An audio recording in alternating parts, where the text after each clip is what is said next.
Welcome back. Ballot harvesting. Have you heard this phrase? It's been credited for flipping several House seats during the blue wave back in 2018.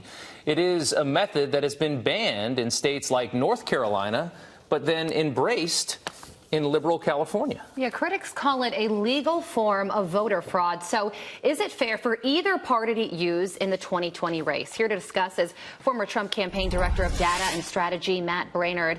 Matt, thanks for coming on this morning. First of all, define what ballot harvesting is and why do you think it leads to voter fraud? Ballot harvesting is where third parties are allowed to go out to voters who have not yet cast a ballot and encourage them to do so, in some cases help them fill that ballot out, collect it, and then return it to the municipality to be counted. Now, on its face, that is fraught with problems.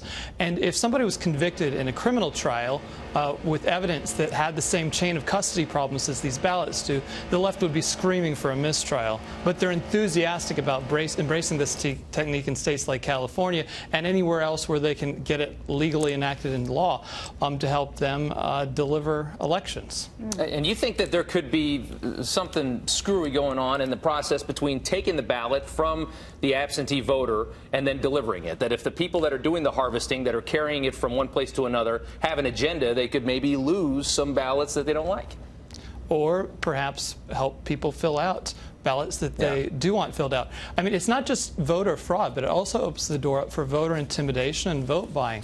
Just imagine Tony Soprano coming by your house to harvest a ballot, or maybe Joe Biden's friend Corn Pop coming by to make sure you voted and voted the right way. This opens the door to all kinds of fraud, and many states have made laws against it or outlawed it, but it's still, I mean, voter fraud's been one of the left's most reliable voter constituencies, and in the last 5 election cycles there have been over 1,000 convictions for voter fraud, and this just opens the door to it. And part of the problem is that when it happened in California in 2018, the right really doesn't have the infrastructure or has made the investment to investigate this, to find evidence that this was done fraudulently. So if that was in place, I'm sure that they would reveal a tremendous number of problems. But I mean, just common sense. Let me just jump in here. We just showed us a graphic here that shows an election where the poll numbers and the actual election results were far different. That's in Central California, California 21. You think harvesting could have had an impact on this election?